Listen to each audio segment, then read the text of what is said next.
जल, थल और वायु ये तीनों आपस में एक दूसरे से गहराई से जुड़े हुए हैं और इनके संतुलित मेल से ही धरती पर जीवन संभव है।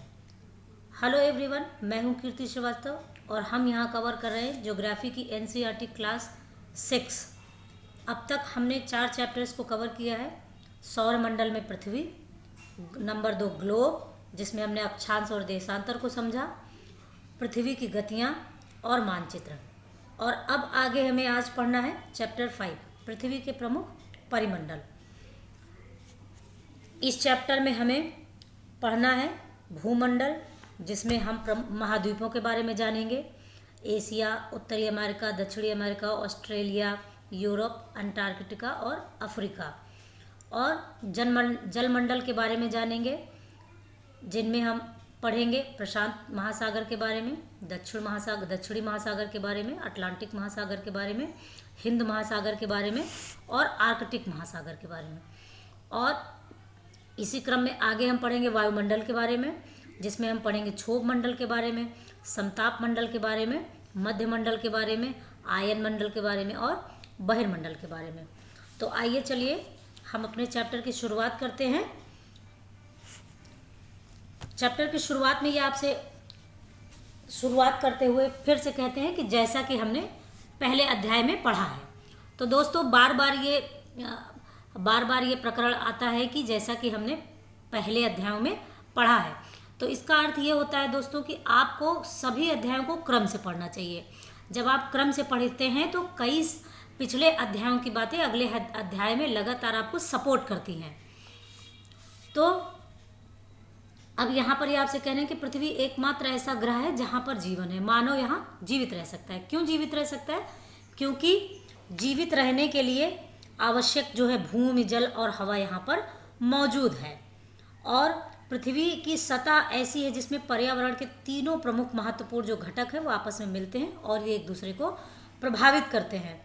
पृथ्वी का ठोस भाग जिस पर हम रहते हैं उसे भूमंडल कहा जाता है। अब ये भूमंडल के आपको परिभाषा एक तरीके से दे रहे हैं कि पृथ्वी का वह ठोस भाग जिस पर हम रहते हैं उसे भूमंडल कहते हैं। और गैस की परतें जो पृथ्वी को चारों ओर से घेरती हैं उसे वायुमंडल कहा जाता है, जिसमें ऑक्सीजन, नाइट्रोजन, कार्बन डाइऑक्साइड और दूसरी गैसें पाई जाती हैं। पृथ्वी के बहुत बड़े भाग पर जल पाया जाता है जिसे जलमंडल कहा जाता है। इस तरीके से इन्होंने बहुत ही सरल भाषा में आपको तीनों मंडलों को समझाया। और इसके बाद जलमंडल की इन्होंने बताया कि इसमें जलमंडल में तीनों अवस्थाएं जल की पाई जाती हैं, जिसमें बर्फ, जल और जलवाष्प सम्मिलित हैं। अब इसके बाद जो है महत्वपूर्ण 2 लाइनों में ये बता रहे हैं कि जीवमंडल जो है वो क्या होता है। तो इनका कहना है कि जीवमंडल एक सीमित क्षेत्र में पाया जाता है और वो वैसा क्षेत्र होता है जहाँ पर स्थल, जल, हवा एक साथ मिलते हैं और जहाँ पर सभी प्रकार के जीवन पाए जाते हैं। शब्द से ये स्पष्ट है कि जीवमंडल जहाँ पर जीवन पाया जाता हो ऐसा स्थल जीवमंडल कहा जाता है।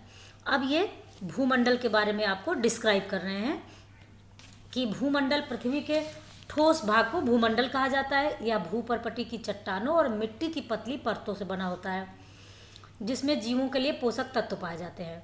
तो भूमंडल में आपके वो किससे निर्मित होता है? जो भूपर्पटी है आपकी, जो आपकी एक्चुअली जो पृथ्वी है उसको मुख्य रूप से अगर आप पृथ्वी के डिवीज़न की बात करें तो भूपर्पटी आपका मेंटल और क्रस्ट 3 भाग होता है। लेकिन हम जिस पर रहते हैं, जिसका हम सामान्य रूप से अपनी आँखों से जिसको देखते हैं, जिसका उपभोग करते हैं, वो हिस्सा जो है वो भूपर्पटी है। वहीं पर हमारी सारी एक्टिविटीज़ होती हैं। और भूपर्पटी और फिर जो है मिट्टी की पतली परतें होती हैं भूपर्पटी में और चट्टानें होती हैं जिनसे ये बनता है। और इसमें जो है जीवन के लिए जो आवश्यक पोषक तत्व हैं वो इसमें पाए जाते हैं। पृथ्वी की सतह को 2 मुख्य भागों में बांटा जा सकता है। बड़े स्थलीय भूभागों को हम महाद्वीपों के नाम से जानते हैं तथा बड़े जलाशयों को हम महासागरीय बेसिन के नाम से जानते हैं। विश्व के सभी महासागर आपस में एक दूसरे से जुड़े हुए हैं, क्योंकि जल की ये प्रवृत्ति होती है कि वो जो है एक दूसरे से मिल जाता है और बीच में कोई बैरिकेडिंग जैसी स्थिति भी नहीं है, कहीं ना कहीं से आके वो आपस में मिल जाते हैं। तो सभी महासागर एक दूसरे से मिले हुए हैं, जुड़े हुए हैं।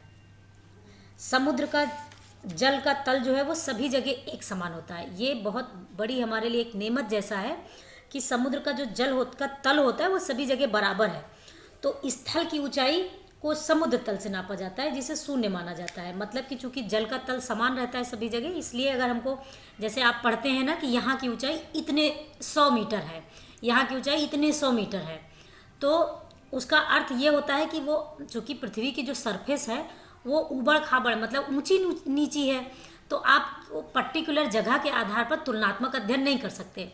तो इसके लिए इन्होंने जो है समुद्र के तल को लिया है, और समुद्र के तल से जब आप इसको नापते हैं तो वो सभी जगह पर आपका लगभग जो है मतलब समुद्र का तल जो है वो सभी जगह पर लगभग बराबर मिलता है। तो इस वजह से क्या होता है कि जो लंबाई होती है वो तुलनात्मक रूप से सही मिलती है आपको। समुद्र का तल जो है सभी जगह समान होता है, और स्थल की ऊंचाई जो है वो को समुद्र के तल से नापा जाता है, जिसे शून्य मान लिया जाता है। स्थल के जो समुद्र का तल होता है उसकी जो है ऊंचाई को हम शून्य मान लेते हैं, और उसी के आधार पे जो है वो तुलनात्मक रूप से हम ये पता करते हैं कि किस जगह कौन सी जगह कितनी ऊंचाई पर है। अब देखिए आगे इन्होंने एक चित्र दिया है, चित्र में आपको जो है सभी महाद्वीपों को दिखाया है और बहुत ही स्पष्ट रूप से दिखाया है, और आगे जो है इसके बारे में उन्होंने डिस्क्राइब भी किया है। तो इसमें ये जो है आपके 7 प्रमुख जो है वो महाद्वीप हैं, है ना। और विश्व का जो सबसे ऊंचा आपका शिखर है माउंट एवरेस्ट। अब इसी क्रम में ये आपको बता रहे हैं कि जो विश्व का सबसे ऊंचा शिखर है वो आपका माउंट एवरेस्ट, वो समुद्र तल से 8,848 मीटर ऊंचा है, और वो आपका एशिया महाद्वीप में है। ये आपका एशिया महाद्वीप दिखाया जा रहा है, ये देखिए ये आपका एशिया महाद्वीप, ये हल्के पीले रंग से आपको भूरे रंग से दिखाया जा रहा है।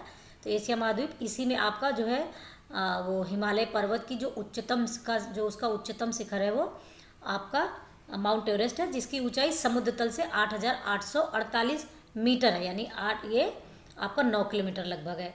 और विश्व का जो सबसे गहरा भाग है वो प्रशांत महासागर का मैरियाना ट्रेंच है आपका, है ना। तो ये जो है देखिए, चूंकि ये पृथ्वी को गोल दिखाने की कोशिश की गई है, आपका प्रशांत महासागर का ये हिस्सा है, और चूंकि ये गोल है तो अगर इसको आप जोड़ देंगे तो दूसरे साइड भी हिस्सा आएगा, है ना। तो और ये कुछ हिस्सा आपका इस साइड आ रहा है ना। ये प्रशांत महासागर देखिए सबसे बड़ा महासागर भी है। तो प्रशांत महासागर में ही जो है वो मैरियाना ट्रेंच या मरियाना गर्त पाया जाता है, जिसकी गहराई जो है 11,022 मीटर है, मतलब ये 11 किलोमीटर से थोड़ा सा ज़्यादा है। तो अब आप ये सोचो कि जो सबसे ऊंचा हमारा शिखर है माउंट एवरेस्ट, उससे भी अगर आप उसको भी डाल दें मैरियाना ट्रेंच में तो वो भी उसमें समाहित हो जाएगा। तो मतलब कि जो सबसे आप कह लीजिए एक तरीके से ऊंचाई वाली चीज़ है, अगर आप नीचे से नापें तो वो मैरियाना ट्रेंच की ही गहराई सबसे ज़्यादा है। अब महाद्वीप में आपका ये हो गया आपका उत्तरी अमेरिका, देखिए ये आपका दक्षिणी अमेरिका हो गया, और इसके बाद ये आपका अफ्रीका कॉन्टिनेंट हो गया, ये यूरोप हो गया आपका, और ये आपका एशिया हो गया, है ना, और ये ऑस्ट्रेलिया हो गया, ये अंटार्कटिका हो गया आपका। तो ये सभी आपके 7 महाद्वीप हैं, और इनकी खासियत क्या क्या है। तो जैसे एशिया है जो है ये सबसे बड़ा महाद्वीप है आपका, और ये जो है इसका पृथ्वी के कुल क्षेत्रफल का लगभग 1/3 हिस्से में, ये आपका पृथ्वी के कुल क्षेत्रफल में लगभग 1/3 हिस्सा में, ये 1/3 हिस्से में ये फैला हुआ है। और यह महाद्वीप पूर्वी गोलार्ध में स्थित है। अगर आप पृथ्वी को 2 हिस्से में बांटें तो ये जो है आपका ऊपर का हिस्सा हो गया, ये देखिए 0 डिग्री जा रही है, तो ऊपर का हो गया आपका उत्तरी गोलार्ध, नीचे का दक्षिणी गोलार्ध। फिर उसके बाद यहाँ से भी अगर आप इसको बांटें, देखिए यहाँ से, तो ये आपका इस तरफ का हिस्सा जो हो गया आपका वो आपका हो गया पश्चिमी गोलार्ध, है ना। और ये आप इधर का हिस्सा हो गया पश्चिमी गोलार्ध, इधर का पूर्वी। तो एशिया तो पूरी तरीके से आपका पूर्वी गोलार्ध में आता है। और ये जो है कर्क रेखा, इसके जो है कर्क रेखा जो है इससे होकर गुजरती है ना। ये देखिए ये है कर्क रेखा आपकी 23.5 डिग्री, जो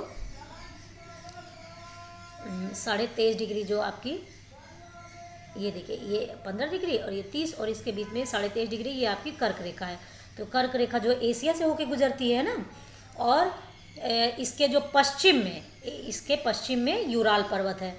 ये देखिए ये यूराल पर्वत जो कि यूरोप और एशिया को अलग करता है ना, ये यूराल पर्वत आपका। और ये जो है इसके संयुक्त, किसके संयुक्त भाग को, यूरोप और एशिया के संयुक्त भाग को यूरेशिया कहते हैं। और ये इन्होंने इसमें बताया है। और एशिया में क्या क्या खासियत है आपकी, सबसे सघन जो जनसंख्या वाले क्षेत्र हैं वो आपके एशिया में ही पाए जाते हैं, है ना। और मतलब चाइना और आपका भारत दोनों ही एशिया में है। तो विश्व की मैक्सिमम आबादी ये दोनों मिलके कवर कर लेते हैं, क्योंकि एक पहले स्थान पे, दूसरा दूसरे स्थान पे। फिर यूरोप जो है दूसरे नंबर पर यूरोप आता है आपका। और यूरोप जो है आपका जो है सबसे छोटा महाद्वीप है। और ये जो है एशिया के पश्चिम में स्थित है ना। एशिया के, देखिए ये एशिया हो गया, इसके पश्चिम में ये स्थित है। और इससे जो है आर्कटिक वृत्त होकर इससे गुजरता है। जो आपका आर्कटिक वृत्त है वो होकर इससे गुजरता है। ये यहाँ पर आपका जो जैसे ये हो गया 23.5 डिग्री, और यहाँ से 66.5 डिग्री जो है इससे होकर गुजरेगा।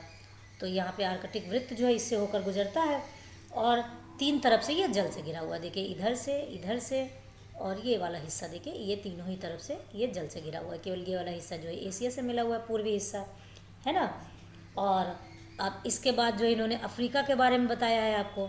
तो अफ्रीका जो है आपका, अफ्रीका की सबसे बड़ी खासियत ये है कि इससे जो है आपकी तीनों प्रमुख जो अक्षांश रेखाएं वो गुजरती हैं आपकी। ये देखिए 0 डिग्री 20 से ये 0 डिग्री गुजर रही है। फिर इसके ऊपर से देखिए 23.5 डिग्री कर्क रेखा भी गुजर रही है, और 23.5 डिग्री दक्षिण की आपकी मकर रेखा भी गुजर रही है। तो तीन के तीनों रेखाएं आपकी इससे होकर गुजरती हैं, है ना। और इसके बाद जो है यहाँ पर आपको विश्व की जो सबसे लंबी नदी है नील नदी, वो आपको यहाँ पर मिलेगी, है ना। और जो विश्व की सबसे बड़ी नदी है वो तो अमेजन नदी है, वो तो दक्षिणी अमेरिका में है। और लेकिन जो विश्व की सबसे लंबी नदी है वो अफ्रीका से होकर गुजरती है। और इसकी यही सबसे बड़ी खासियत इसकी कि तीनों प्रमुख जो अक्षांश रेखाएं हैं वो इससे होकर गुजरती हैं, है ना। फिर उसके बाद जो है अगले नंबर पे ये आपको बताते हैं उत्तरी अमेरिका के बारे में। उत्तरी अमेरिका विश्व का तीसरा सबसे बड़ा महाद्वीप है। और इसकी खासियत क्या क्या है कि यह महाद्वीप पूरी तरीके से उत्तरी और पश्चिमी गोलार्ध में स्थित है। मतलब ये उत्तरी और पश्चिमी, एक तो ये जो है 0 डिग्री के ऊपर है तो उत्तरी गोलार्ध में हो गया, और दूसरी बात ये यहाँ से जो 0 डिग्री देशांतर रेखा जा रही है उसके पश्चिम में है तो ये पश्चिमी गोलार्ध। तो पूरी तरीके से उत्तरी पश्चिमी गोलार्ध में स्थित है। और दूसरी बात, यह महाद्वीप 3 तरफ से महासागरों से ये भी घिरा हुआ है। ये भी 3 तरफ से आपका महासागरों से घिरा हुआ है। ये देखिए आप, ये देखिए, ये हो गया आपका, ये हो गया आपका, ये हो गया, ये तीनों ही तरफ से घिरा हुआ है जल से आपका, है ना। महासागर है तीनों तरफ इसके। और फिर उसके बाद ये दक्षिण अमेरिका के बारे में बात करते हैं। देखिए दक्षिण अमेरिका से आपकी जो है 2 रेखाएं गुजर रही हैं। एक तो 0 डिग्री जो है आपकी गुजर रही है ना, और इक्वेटर, और दूसरी गुजर रही है आपकी 23.5 डिग्री दक्षिणी जो है अक्षांश से गुजर रही है 23.5 डिग्री आपकी मकर रेखा। तो ये दोनों रेखाएं इससे गुजर रही है। विश्व की जो सबसे जो है वो लॉन्गेस्ट नदी है वो अमेजॉन नदी, वो यहाँ से गुजरती है। और लार्जेस्ट नदी, सॉरी, लॉन्गेस्ट तो नील हो गई है आपकी, सबसे लंबी नदी, और ये सबसे बड़ी नदी है जो दक्षिण अमेरिका में बहती है ना। और विश्व की सबसे लंबी पर्वत श्रृंखला जो है वो एंडीज़ पर्वत श्रृंखला, देखिए ऐसे ऐसे करके ये एंडीज़ पर्वत श्रृंखला वो भी यहीं पर पाई जाती है। और ये उत्तर से दक्षिण की ओर फैली हुई है ना। और अमेजॉन नदी भी यहीं पे है। तो ये इसकी मुख्य खासियत हो गई। अब इसके बाद जो है हम लोग आगे बढ़ते हैं ऑस्ट्रेलिया की तरफ। तो जो ऑस्ट्रेलिया है आपका वो सॉरी, यूरोप सबसे छोटा महाद्वीप नहीं है आपका, माफ़ी चाहते हैं, और it was by mistake I have said. ये आप सबसे छोटा महाद्वीप आपका ऑस्ट्रेलिया महाद्वीप है ना। तो ऑस्ट्रेलिया जो है आपका सबसे छोटा महाद्वीप हो गया, और ये पूरी तरीके से दक्षिणी गोलार्ध में स्थित है। देखिए 0 डिग्री से ये पूरी तरीके से दक्षिण में स्थित है। और इसे द्वीपीय महाद्वीप भी कहा जाता है, क्योंकि ये चारों तरफ से देखिए ये महासागरों से घिरा हुआ है, इसलिए इसे द्वीपीय महाद्वीप भी कहा जाता है। ठीक है, तो आगे बढ़े दोस्तों। आगे बढ़ते हुए हम आते अंटार्कटिका के पास। तो अंटार्कटिका जो है आपका, ये देखिए ये अंटार्कटिका है, और अंटार्कटिका एक बहुत बड़ा महाद्वीप है, ये बताते हैं। वाकई बड़ा दिख रहा है, देखिए ये जो है बड़ा सा दिख रहा है। एक बड़ा महाद्वीप है जो दक्षिणी गोलार्ध में स्थित है। दक्षिण ध्रुव इस महाद्वीप के मध्य में स्थित है। अगर आप ये यहाँ पर आएंगे तो यहीं पर इसका दक्षिण ध्रुव स्थित है, तो इसके मध्य में लगभग स्थित है ये, है ना। यहाँ पर हमेशा इसीलिए मोटी बर्फ़ की परत जमी रहती है और किसी भी प्रकार का स्थायी निवास यहाँ पर नहीं पाया जाता है। बहुत से देशों ने लेकिन अपने यहाँ पर क्या किए, शोध संस्थान, यहाँ पर शोध केंद्र स्थापित किए हैं, जिसमें भारत ने भी यहाँ पर अपना शोध संस्थान, शोध केंद्र बनाया है, जिसका नाम मैत्री और दक्षिण गंगोत्री है। तो इस तरीके से हमने मैप के साथ में जो है इसके विषय में समझा। तो क्योंकि मैप के साथ समझना थोड़ा सा आसान होता है, तो इसलिए जो है आगे जो है हम यही बात जो है आपको अगले पेज पर समझाई गई है। हाँ, तो अब ये जो है बता रहे हैं कि न्यूजीलैंड के एडमंड हिलेरी और भारत के तेनजिंग नोर्गे शेरपा 29 मई 1953 को पृथ्वी के सबसे ऊंचे शिखर माउंट एवरेस्ट पर चढ़ने वाले पहले व्यक्ति थे। मतलब ये जो है आपको भी एक गर्व का अवसर है कि जो है जो तेनजिंग नोर्गे शेरपा थे वो भारत के थे और सबसे पहले न्यूजीलैंड के एडमंड हिलेरी के साथ वो चढ़े थे ऊपर, है ना। फिर वो जापान की जुंको ताबेई विश्व की पहली महिला थी, वो 16 मई 1975 को एवरेस्ट पर पहुंची हैं। बछेंद्री पाल भारत की पहली महिला थी जो 23 मई 1984 को पहुंची। तो अब इस पैरा में आपको देखिए, इस पैरा में आपको जो है पूरा जो है जो इस पेज पे आपको महाद्वीपों के बारे में जो हमने पीछे बताया वही आगे पूरा बताया गया है। और इसके बाद जो है ये महासागरों की चर्चा कर रहे हैं और तुलनात्मक रूप से अगर हम यहीं पर जो है देखें तो चलिए अगले पेज पर पहुंचते हैं, तब बात करते हैं।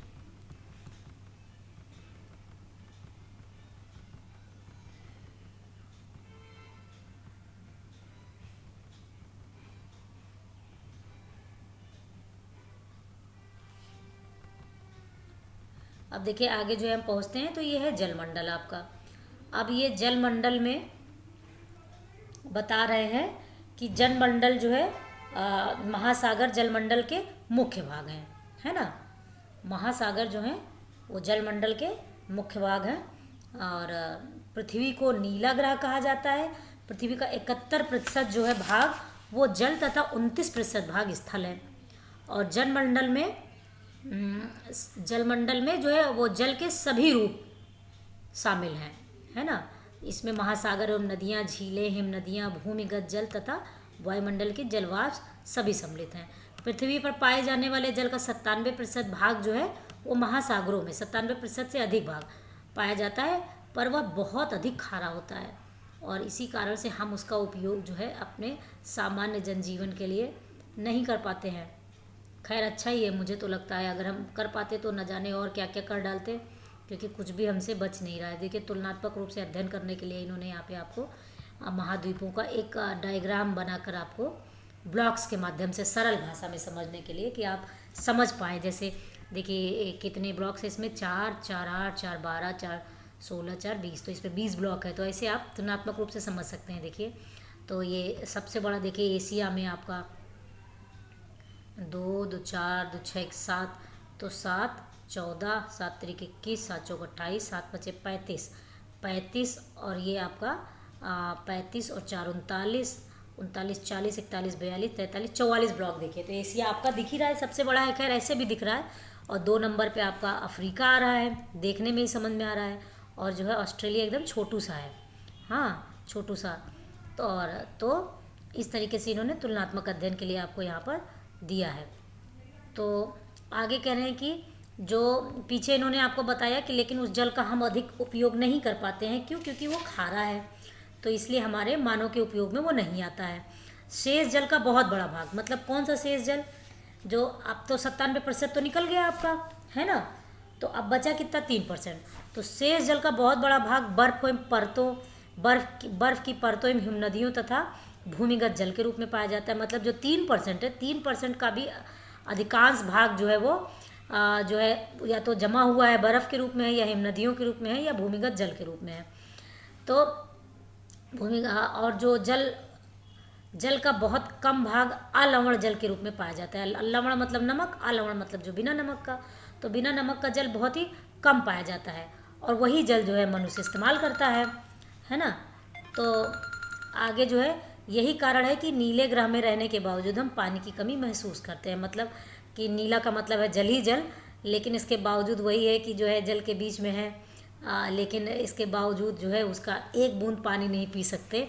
आप कभी जो है किसी जो है बोट में जा रहे हों और पता चला कि प्यास लगी है, पीने का पानी आपका ख़त्म हो गया, तो गुरु फंसे आप, और उसका एक बूंद भी पानी आपके किसी काम नहीं आएगा, पी नहीं पाएंगे आप उसको ना। तो आगे ये बताते हैं कि महासागर जलमंडल के मुख्य भाग हैं, ये आपस में एक दूसरे से जुड़े हुए हैं। महासागरी जल हमेशा गतिशील रहता है। मतलब जो महासागर का जल है वो हमेशा गतिशील रहता है। एक तो टेम्परेचर डिफरेंस की वजह से, जो आपका जो इक्वेटर है आपकी, वो उस पर हमेशा जो सूर्य की रोशनी है वो अधिक पड़ती है, तो वहाँ का जल का जो होता है वो ज़्यादा गर्म होता है। और आपके जो ध्रुव हैं, ध्रुवों पर हमेशा बर्फ़ जमी रहती है, तो वहाँ का जो जल होता है वो ठंडा रहता है। तो इस वजह से जो है ठंडा जल हमेशा गर्म की तरफ भागता है। इस तरीके से एक तो ये गति का कारण रहता है, दूसरी बात जो है ज्वार भाटा, तरंगे और महासागरी धाराएं इसी कारण से निर्मित होती हैं। जो टेम्परेचर डिफरेंस के कारण महासागरी धाराओं का निर्माण होता है, और ये तीन प्रमुख इसकी महासागरों की जो है गतियों का कारण होते हैं। कौन कौन? तरंगे, ज्वार भाटा और महासागरी धाराएं। अब बड़े से छोटे आकार के आधार पर क्रमशः 5 महासागर हैं आपके। पहला है प्रशांत महासागर, दूसरा अटलांटिक महासागर, तीसरा है आपका हिंद महासागर, चौथा है आपका दक्षिणी महासागर, और पांचवा है आपका आर्कटिक महासागर। ठीक है, तो प्रशांत महासागर जो है वो, अब प्रशांत महासागर के बारे में आपको बता रहे हैं कि प्रशांत महासागर आपका ये सबसे बड़ा महासागर है, या पृथ्वी के 1/3 भाग पर फैला है। जैसे आपका एशिया फैला हुआ है, वैसे ही आप समझिए 1/3 भाग पर प्रशांत महासागर फैला है। पृथ्वी का सबसे बड़ा गहरा भाग वो मैरियाना जो गर्त है, मैरियाना ट्रेंच, वो आपका महासागर इसी महासागर में स्थित है। प्रशांत महासागर का आकार अगर कोई कभी प्रश्न कर लिया जाए कि प्रशांत महासागर किस आकार का है, तो ये लगभग वृत्ताकार है, गोल गोल सा है। एशिया, ऑस्ट्रेलिया, उत्तर एवं दक्षिणी अमेरिका इसके चारों ओर स्थित है। तो जो है आगे अटलांटिक महासागर विश्व का दूसरा सबसे बड़ा महासागर है। यह अंग्रेजी भाषा के एस अक्षर के आकार का है। मतलब ये अंग्रेजी भाषा के एस अक्षर को बनाता है, और एस अक्षर का है इसलिए इसमें जो है तट जो है बहुत है, और इसके पश्चिम किनारे पर उत्तर एवं दक्षिण अमेरिका है तथा पूर्वी किनारे पर यूरोप एवं अफ्रीका है। अटलांटिक महासागर की तटरेखा बहुत अधिक दंतुरित है, मतलब कटी फटी है। तो इसी कारण से क्या होता है कि ये अनियमित और दंतुरित तटरेखा हमेशा प्राकृतिक पोताश्रय और पत्तनों के लिए आदर्श स्थिति होती है। मतलब कि यहाँ पर नेचुरल जो आपके पोताश्रय हैं वो यहाँ पर खूब आराम से बन जाते हैं। ज़्यादा ज़रूरी नहीं रहता है कि आप अपना एफर्ट करके जो है एक वहाँ पे बनाएं आप पोताश्रय, है ना। तो यहाँ पर नेचुरली जो है, तो इस वजह से क्या होता है कि ये विश्व का व्यापार की दृष्टि से सबसे व्यस्ततम महासागर है। यहाँ पर व्यापार सर्वाधिक होता है। आगे देखते हैं, हिंद महासागर ही एक ऐसा महासागर है। देखिए हम खुशकिस्मत हैं कि हमारे देश के नाम पर, चूँकि हिंद मतलब हिंदुस्तान, और हिंदुस्तान के नाम पर एक महासागर का पूरा नाम है। सोचिए हम कितने भाग्यशाली हैं कि हमारा जन्म भारत में हुआ है, कि हमारे नाम पर, हमारे देश के नाम पर एक महासागर ही पूरा है। तो हिंद महासागर ही एक ऐसा महासागर है जिसका नाम किसी देश के नाम पर यानी भारत के नाम पर रखा गया है। यह महासागर त्रिभुजाकार है। ठीक है दोस्तों, तो हमें 2 आकार मिल गए, 3 आकार मिल गए। जो है आपका जो प्रशांत महासागर था वो वृत्ताकार है लगभग, और आपका जो अटलांटिक महासागर है वो आपका एस के आकार का है, और आपका जो हिंद महासागर है वो लगभग त्रिभुजाकार है। और इसके उत्तर में एशिया है, पश्चिम में अफ्रीका है, और पूर्व में ऑस्ट्रेलिया है। दक्षिण महासागर अंटार्कटिक महाद्वीप को चारों ओर से घेरता है। मतलब जो दक्षिण महासागर है वो दक्षिण में है एकदम पृथ्वी के, और वो वहाँ पे अंटार्कटिक महाद्वीप भी है, तो ये उसको चारों तरफ से घेर लेता है। यह अंटार्कटिका महाद्वीप के उत्तर की ओर 60 डिग्री दक्षिण अक्षांश तक फैला हुआ है। आर्कटिक महासागर जो है वो आपका उत्तरी ध्रुव वृत्त में स्थित है, ये ऊपर की तरफ है, और यह उत्तर ध्रुव वृत्त के चारों ओर फैला हुआ है। मतलब जैसे आपका अंटार्कटिक दक्षिण में दक्षिण महासागर के चारों, दक्षिण महासागर जो अंटार्कटिक महाद्वीप के चारों ओर फैला है, वैसे ही जो आर्कटिक महासागर ये उत्तर ध्रुव वृत्त में स्थित है, और ये उत्तर ध्रुव के चारों ओर फैला हुआ है। यह प्रशांत महासागर के छिछले जल वाले एक संकरे भाग से जुड़ा हुआ है। मतलब अगर आपसे प्रश्न किया जाए कि आर्कटिक महासागर जो है वो किससे जुड़ा हुआ है, तो ये प्रशांत महासागर से जुड़ा हुआ है, जिसे बेरिंग जल संधि कहते हैं, और ये बहुत ही प्रसिद्ध जल संधि है, और यह उत्तर अमेरिका के उत्तरी तटों एवं यूरेशिया से घिरा हुआ है। ठीक है दोस्तों, तो चलिए आगे बढ़ते हैं। वायुमंडल। अब वायुमंडल, हमारी पृथ्वी जो है, अब हमने 2 मंडल कवर कर लिए। पहला मंडल आपका भूमंडल हो गया, जिसमें हमने जान लिया महाद्वीपों के बारे में। दूसरा मंडल हमारा हो गया जलमंडल, जिसमें हमने महासागरों के बारे में जान लिया। अब ये तीसरे मंडल पे आ रहे हैं, वायुमंडल पे। तो हमारी पृथ्वी जो है वो चारों ओर से गैस की एक परत से घिरी हुई है। हमारी जो पृथ्वी है वो चारों ओर से गैस की एक परत से घिरी हुई है, जिसे वायुमंडल कहा जाता है। और अब वायुमंडल की खासियत क्या है कि वायुमंडल की यह पतली परत इस ग्रह का महत्वपूर्ण एवं अटूट हिस्सा है। यह हमें ऐसी वायु प्रदान करती है जिसमें हम लोग सांस लेते हैं। यह वायुमंडल हम लोगों को सूर्य की कुछ हानिकारक किरणों से भी बचाती है। और वायुमंडल कितनी दूरी तक है, तो वायुमंडल जो है वो 1600 किलोमीटर की ऊंचाई तक फैला है। और वायुमंडल को उसके घटकों, तापमान एवं अन्य आधार पर 5 परतों में बांटा जाता है। ठीक है, 5 परत हैं इसकी, और इन परतों को हम पृथ्वी की सतह से शुरू करते हैं, और इसको हम कहते हैं क्षोभ मंडल। क्षोभ मंडल हो गया आपका ट्रोपोस्फेयर, फिर समताप मंडल आपका स्ट्रेटोस्फेयर हो गया, फिर आपका मध्य मंडल हो गया मीजोस्फेयर, और फिर आपका आयन मंडल आयनोस्फेयर, और बहिर्मंडल एक्सोस्फेयर। देखिए, इसको याद करने का बहुत ही सिंपल तरीका है, इसके इंग्लिश नेम को याद कर लीजिए, और आपको उसकी इस जो फर्स्ट लेटर्स हैं उनको आप क्रम से लगा लीजिए। जैसे क्षोभ मंडल आपका हो गया, और क्षोभ मंडल को हम कहते हैं ट्रोपोस्फेयर, समताप मंडल को स्ट्रेटोस्फेयर, मध्य मंडल को मीजोस्फेयर, आयन मंडल को आयनोस्फेयर, बहिर्मंडल को एक्सोस्फेयर। और अब ऐसे टी, ट्रोपोस्फेयर का टी, स्ट्रेटोस्फेयर का एस, मीजोस्फेयर का एम, आयनोस्फेयर का आई, और एक्सोस्फेयर का ई।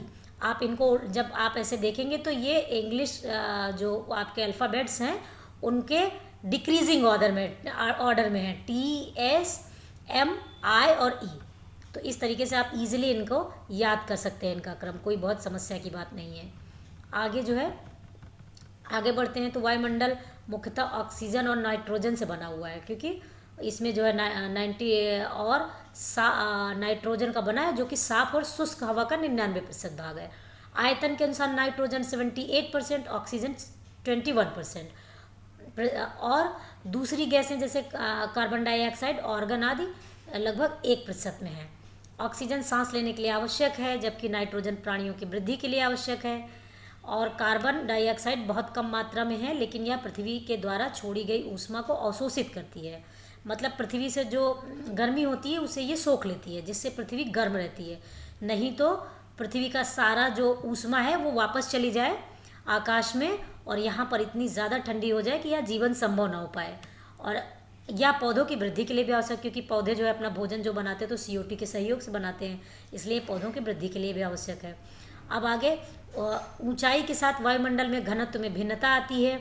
यह समुद्री तल पर सबसे अधिक होता है। मतलब अगर वायु के घनत्व की बात करें तो समुद्री तल पर सर्वाधिक होता है। जैसे जैसे हम ऊपर जाते हैं यह तेज़ी से घटता जाता है। क्या घटता जाता है? घनत्व घटता जाता है। जैसे जैसे आप ऊपर जाएंगे तो घनत्व, क्योंकि ऊपर की तरफ से जैसे आप मान लेते हैं कि कहीं पर कोई चीज़ छोड़ी जाए और नीचे हम खड़े हैं और हमारे सर के ऊपर सर्वाधिक वजन कहाँ होगा? एकदम हमारे सर के ठीक ऊपर सर्वाधिक वजन होगा। उसके जैसे जैसे आप ऊपर जाएंगे वैसे वैसे हवा का दबाव कम होता जाता है, इसलिए उसका घनत्व कम होता जाता है। और यही कारण है कि हमें, चूँकि घनत्व में कमी हो जाती है तो यही कारण है कि हमें सांस लेने में तकलीफ होने लगती है ऊंचाई पर। इसलिए जो है जाते हैं चढ़ाई करने के लिए पर्वतारोही, वो ऑक्सीजन का सिलेंडर लेकर, या कोई भी काम जो है ऊंचाई पर जब हम जाते हैं तो हमें ऑक्सीजन का सिलेंडर लेके जाना पड़ता है। यहाँ पर एक चित्र के माध्यम से इन्होंने समझाया कि ये आपका वायुमंडल, जिसमें ये चीज़ें आती हैं, आपका बादल वगैरह भी इसी में शामिल है, चिड़िया उड़ रही है, हवा है। स्थल मंडल में देखिए ये सब बसाव वाले क्षेत्र, ये जलमंडल में आपके पानी वाला क्षेत्र है ना। तो बड़े ही खूबसूरती के साथ इन्होंने इसको दर्शाया है यहाँ पे। तो अगले पेज पर हम लोग दोस्तों बढ़ते हैं। तो जैसे जैसे हम ऊपर की तरफ जाते हैं आसमान में तो हमारा तापमान भी कम होता जाता है ना। लगभग जो है 1 किलोमीटर पे 1 कहते हैं डिग्री सेल्सियस टेम्परेचर कम हो जाता है। तो वायुमंडल पृथ्वी पर जो है दबाव डालता है, वायुमंडल जो है पृथ्वी पे दबाव डालता है। और यह एक स्थान से दूसरे स्थान पर अलग अलग होता है। कुछ क्षेत्रों में हमें अधिक दबाव महसूस होता है, जबकि कुछ क्षेत्रों में कम। वायु उच्च दाब से निम्न दाब की ओर बहती है। वायु की एक खासियत है कि वो जो है वो जो उच्च दाब रहता है वो निम्न दाब की ओर जो आगे की तरफ मूव करती है। मूवमेंट उसमें उच्च दाब से निम्न दाब की तरफ होता है, हाई प्रेशर से लो प्रेशर की तरफ।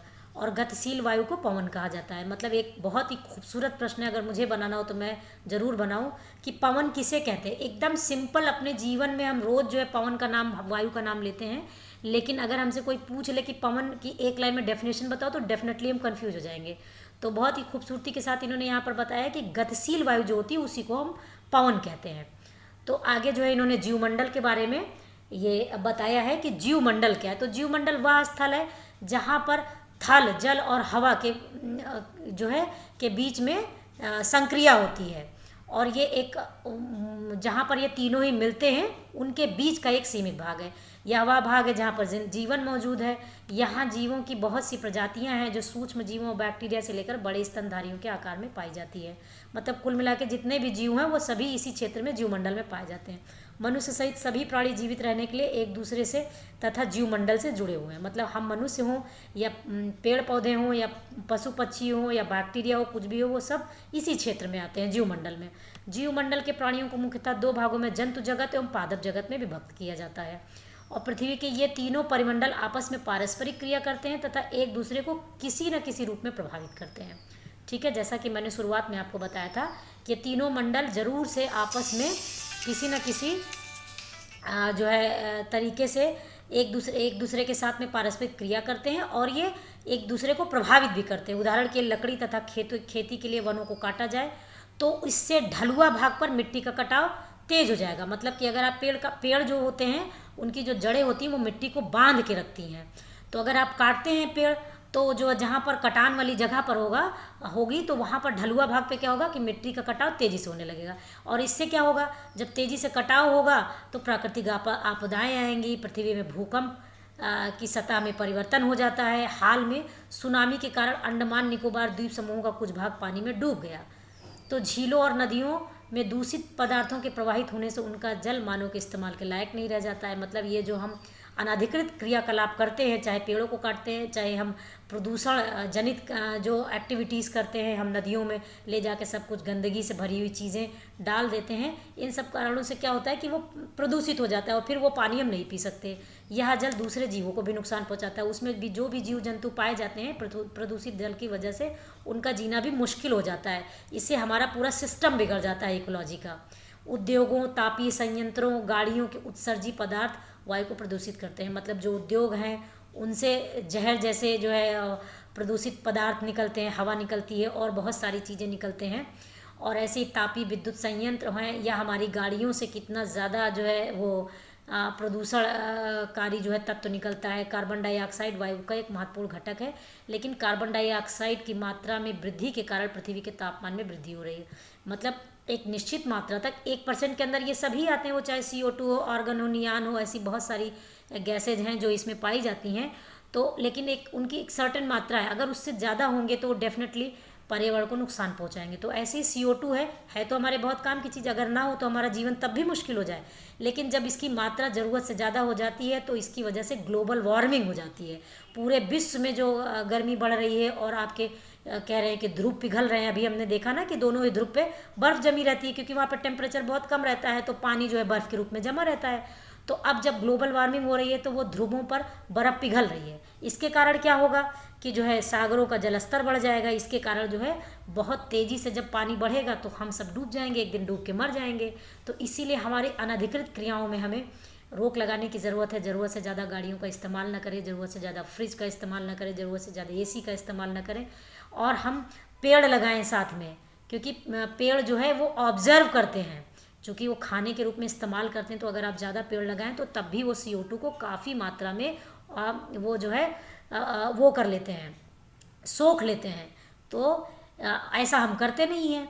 तो इस प्रकार दोस्तों हमने देखा कि इसे भूमंडलीय तापन कहा जाता है। जब CO2 की मात्रा अधिक हो जाती है तो पृथ्वी का तापमान बढ़ने लगता है। इसे ही हम ग्लोबल वार्मिंग या भूमंडलीय तापन कहते हैं।